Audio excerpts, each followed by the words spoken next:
भारतासारख्या आजच्या तरुण देशाला ज्येष्ठत्वाकडे जायला फक्त 15 ते 20 वर्ष उरली आहेत.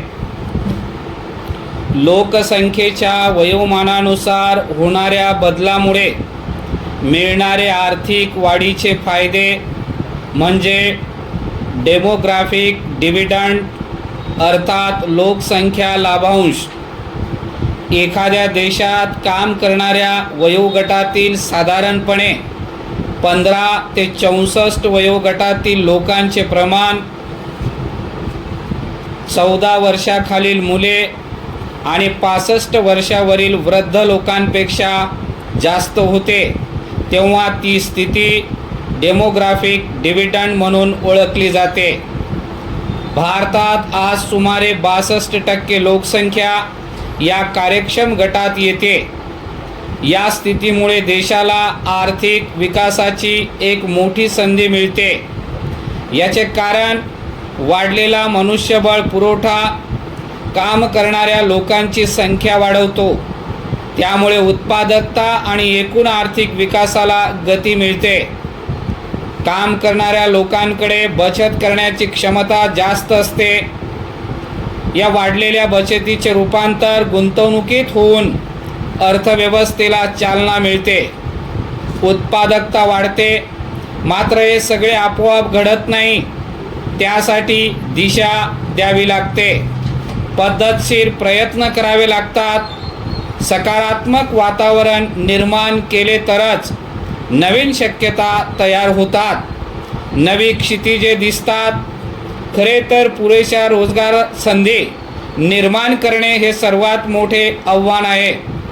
त्यासाठी एकीकडे तसे धोरण आणि दुसरीकडे औद्योगिक गरजा आणि कौशल्य विकास यांचा सांधा जुळवणे हे आवश्यक आहे.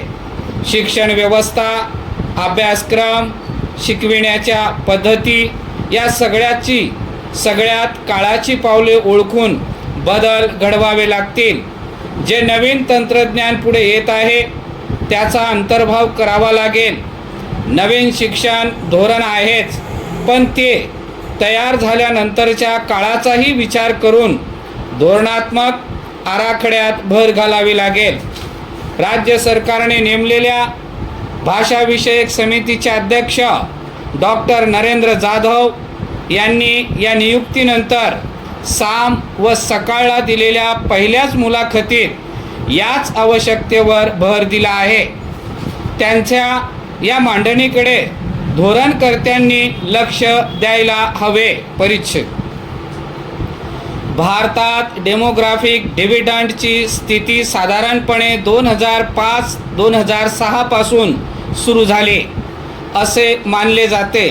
2018 मध्ये भारत कार्यक्षम लोकसंख्येत जगात सर्वात तरुण झाला.